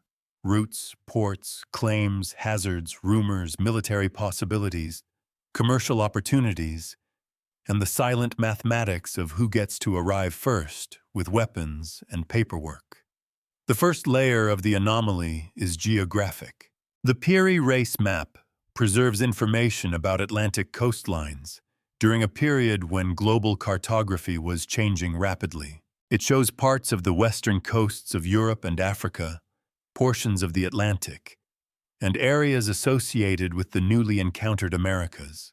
The surviving fragment is damaged and incomplete, but its existence demonstrates that Ottoman cartographic circles had access to geographic intelligence flowing from Iberian exploration and older mapping traditions. The second layer is interpretive. The map became famous in modern fringe debates because some claimed its southern landmass represented Antarctica before its official discovery, and sometimes even before it was covered by ice. This sounds spectacular. It also carries the familiar smell of an argument sprinting past evidence while wearing expensive boots. A more cautious reading treats the southern feature as a cartographic distortion, a conventional imagined landmass, or a misrendering of South American coastline. Early modern maps often combined observation, inherited tradition, theoretical geography, sailor testimony, and educated guesswork. A strange coastline does not automatically mean forbidden polar survey data. Sometimes it means the mapmaker was working with broken sources, uncertain reports, and the noble human tradition of drawing confidently while not knowing enough. Very relatable. But stripping away the Antarctica claim does not make the map less interesting. It makes it more useful. Because the real anomaly is not that Piri Reis secretly mapped a frozen continent. The real anomaly is that the map exposes how geographic knowledge moved. It moved through conquest. It moved through copying. It moved through espionage, trade, captives, pilots, archives, and captured documents. It moved between Christians and Muslims, between rivals and allies, between sailors who had seen coastlines and bureaucrats who wanted them converted into power. The heroic discovery narrative prefers a clean image. One ship, one captain, one date, one flag, one moment of revelation. This is emotionally efficient. It is also historically undernourished. In reality, no empire discovered the world alone. Maritime knowledge was cumulative, competitive, and stolen whenever possible. Portuguese pilots guarded routes. Spanish claims depended on maps. Ottoman strategists wanted intelligence. Arab, Mediterranean, and earlier classical geographic traditions provided frameworks. Indigenous knowledge shaped navigation and survival, though it was often absorbed without credit. Every map was a battlefield that pretended to be paper. Piri Reis did not hide this. He announced compilation. He told the truth in a way modern mythmakers often find inconvenient. The map was made from sources. The systemic power layer is therefore obvious. Maps were military technology. A map could guide fleets, open trade routes, support conquest, define borders, justify possession, and help states convert geography into taxation. To control maps was to control movement. To control movement was to control wealth. To control wealth was to fund the next fleet that would pretend the map had been neutral all along. Cartographic secrecy was not paranoia, it was policy. States classified, copied, guarded, and stole geographic information because the world was being converted into maritime advantage. The Piri race map belongs to that world. Its survival in an Ottoman palace reminds us that Europe was not the only archive watching the Atlantic. The Ottoman Empire was not a passive observer while Iberian powers redrew the planet. It was an imperial machine with its own intelligence needs, maritime ambitions, and bureaucratic appetite. The threatened monopoly is the simple European discovery myth. That myth does not require every fact to be false. It only requires everyone else to be pushed into the background. Ottoman compilers become secondary. Arab traditions become footnotes. Indigenous geographic knowledge becomes invisible. Captured maps become sources, and the violence of information transfer becomes the romance of exploration. Elegant, like theft with a compass. The mainstream explanation, stated fairly, is that the Piri race map is a significant early 16th century Ottoman compilation based on several earlier charts, including information from the post-Columbian Atlantic world. Its unusual features do not prove impossible ancient mapping of Antarctica. They reveal the uncertainty, ambition, and source mixing of early modern cartography. This is correct. It is also more damaging than the fantasy. Because if the map is not supernatural, then it becomes political. If it is not an impossible relic of a lost civilization, then it is a working document from an imperial information network. It shows that discovery was not a miracle of solitary genius. It was a supply chain. The textbook narrative says Europe discovered the world in a clean, chronological order, like opening levels in a video game. The map disagrees politely.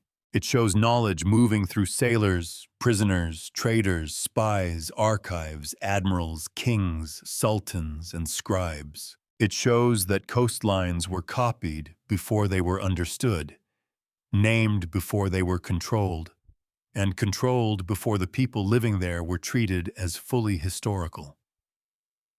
It shows that a map is never just a map. It is a claim waiting for a fleet. Cautious alternatives remain important.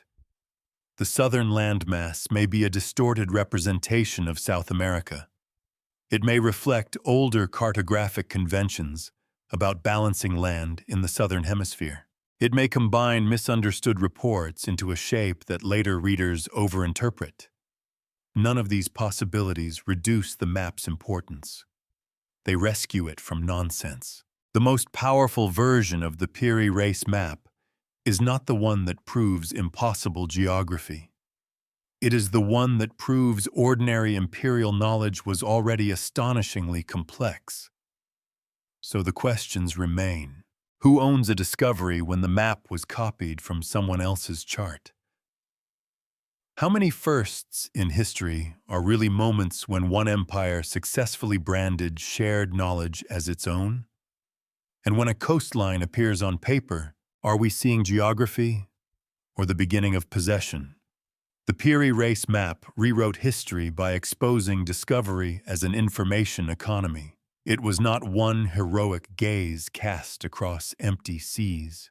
It was compilation, theft, rumor, correction, ambition, and power pressed into ink. From ink, the investigation turns to bone. Not a royal map, not a metal machine, not a luxury object. A small marked artifact from Central Africa, carrying rows of notches that may push numerical thinking far deeper into prehistory than the old civilization-centered story prefers. The final case is smaller than a ruler, older than writing, and rude enough to suggest that mathematics did not begin when accountants discovered clay. Chapter 10. The Ishango Bone. The counting tool that made prehistory too numerical. The 10th and final case file fits in the hand, which is inconvenient because it forces the history of mathematics to move thousands of years backward without even needing a desk. You are near the Semliki River, close to Lake Edward, in what is now the Democratic Republic of Congo. The landscape is not a marble academy. It is not a temple archive. It is not a palace storeroom, with scribes counting grain for a king who believes accounting is a divine calling. It is older than those institutions. In 1950, the Belgian geologist and archaeologist Jean de Heinzelin de Brocourt discovers a small bone artifact near Ishango.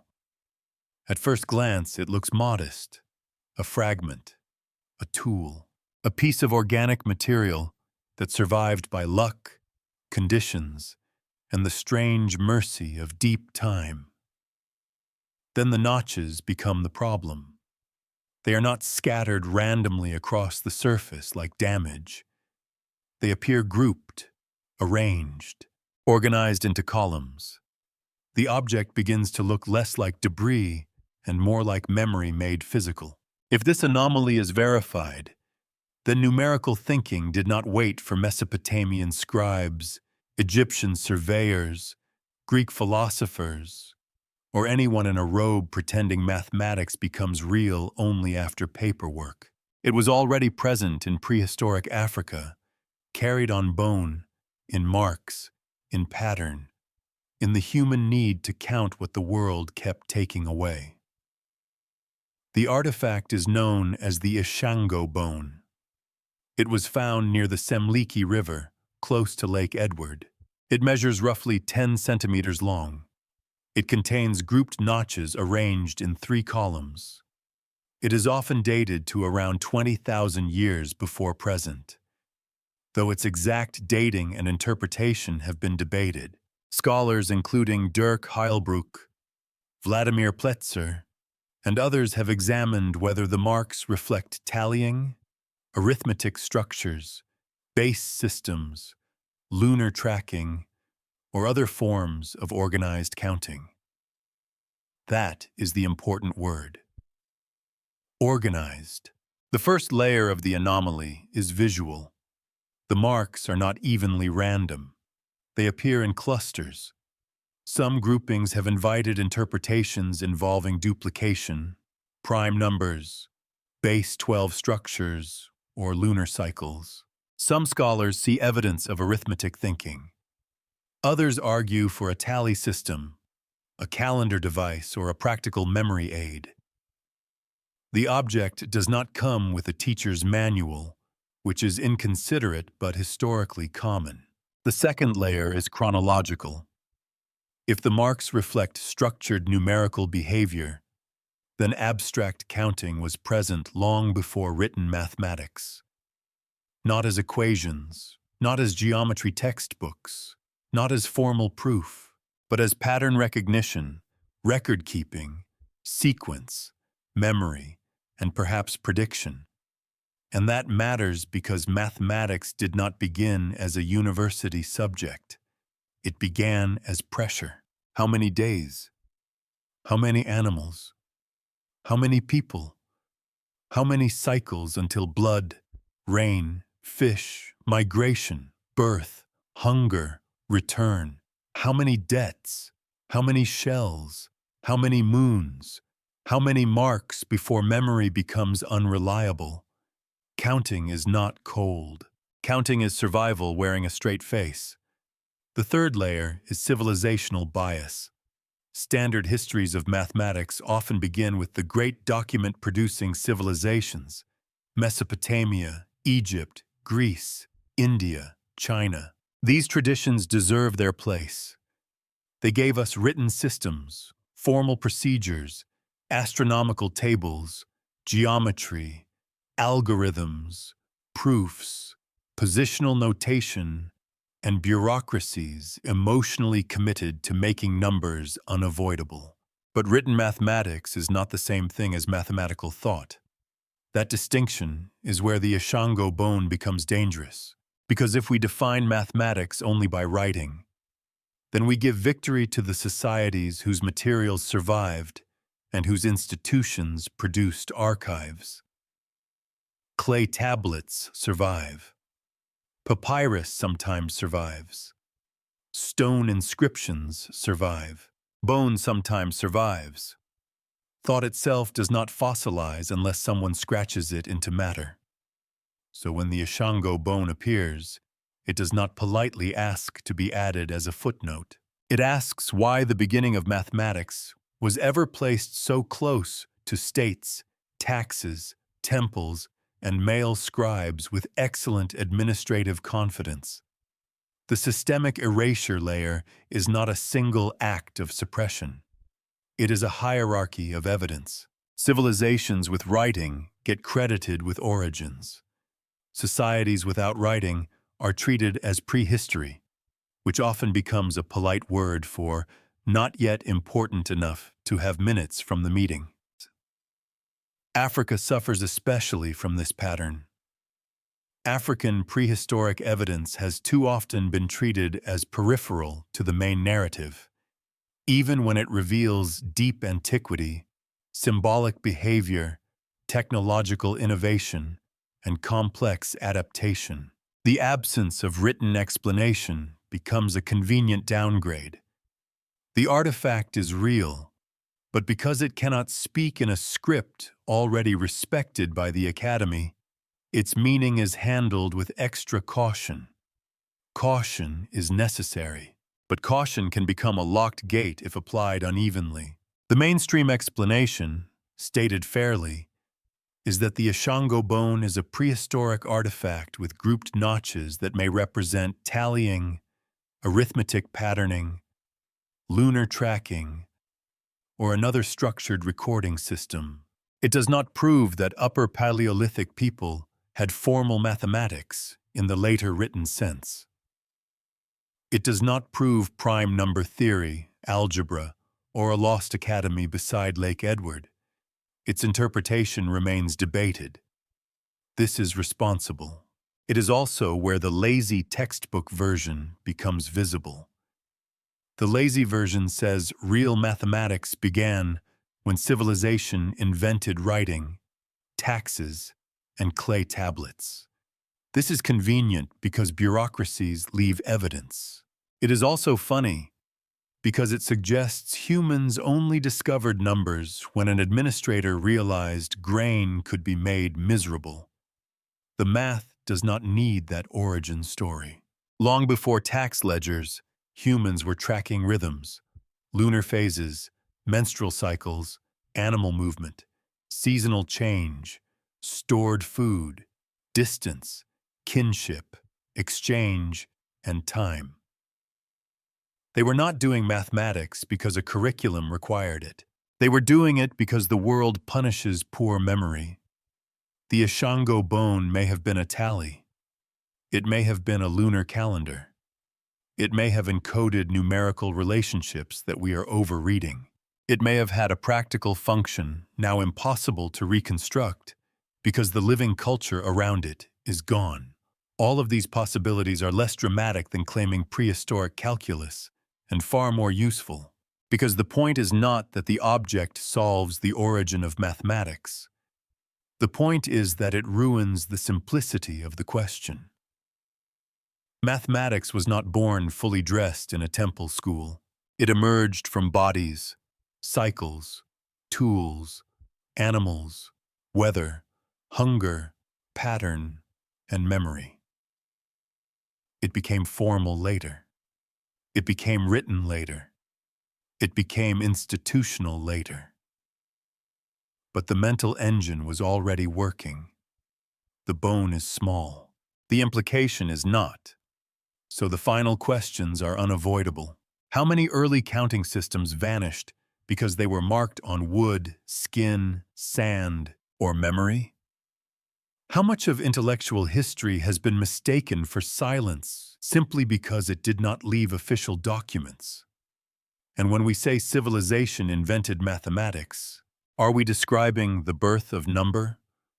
Or just the moment power learned how to archive it? The Ishango bone rewrote history by shifting mathematics away from the office of the ancient accountant and back into the older human world of pattern, survival, and repetition. It does not make later civilizations less brilliant. It makes them less original than they sometimes prefer to sound. The 10 artifacts leave a pattern behind them.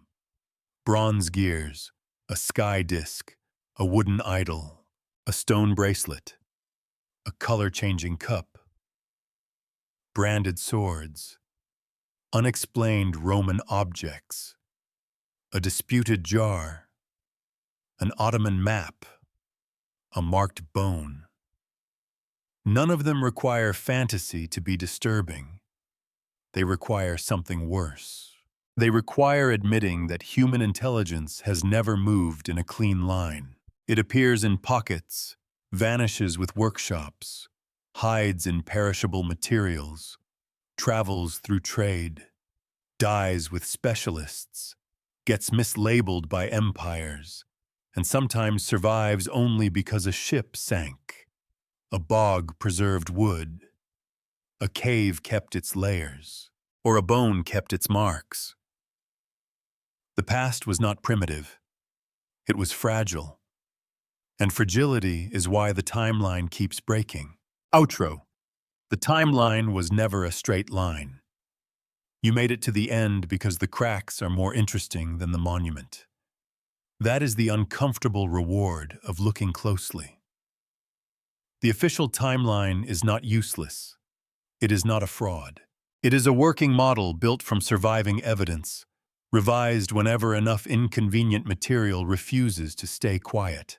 The problem begins when that model becomes a bedtime story. Simple, linear, civilized, and flattering to whoever wrote the textbook last. The artifacts in these 10 case files do not say that ancient humans had modern science. They say something sharper. Ancient humans had experiments, specialists, symbols, supply chains, elite workshops, guarded recipes, lost traditions, and technical islands that could rise brilliantly, then vanish without leaving descendants. A machine can sink. A sky disk can be looted.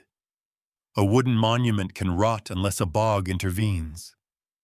A bracelet can survive while its maker's identity dissolves. A glass recipe can die with a workshop. A sword brand can outlive the smiths and become counterfeit. A Roman object can remain after its meaning disappears. A jar can become famous because its context was damaged. A map can expose empire as an information business. A bone can remind us that number may be older than civilization's ego. This is the real pattern. Not aliens, not forbidden masters, not a secret council of historians hiding gears in a basement. Just human brilliance meeting human fragility. Knowledge does not automatically progress. Sometimes it concentrates in one workshop, one court, one ritual system, one trade route, one cave, one fragile material, one person's hands. Then the money stops. The empire collapses. The route closes. The wood decays. The archive burns. The apprentice dies. The object is melted, stolen, buried, misread, or placed behind glass with a label that quietly says, unknown. Silence. Conclusion. That is how history loses, and when we later call the past primitive, we may only be describing the damage done to the evidence, not the limits of the people who lived there. So the central question resolves as honestly as the facts allow. These artifacts did not rewrite history by destroying the timeline. They rewrote it by making the timeline less arrogant. They forced it to admit that intelligence is older, messier, more distributed, and far more vulnerable than the neat civilizational staircase suggests. If you reach this point, you are probably not satisfied by easy explanations. Good. That instinct is useful. Defend your theory in the comments. Which artifact most seriously damages the old timeline? And which one do you think is still being overinterpreted? Subscribe to Minimal Histories for more cold case files from the parts of the past that survived badly, explained slowly, and refused to behave. Because history is not a straight road. It is an evidence room after a fire.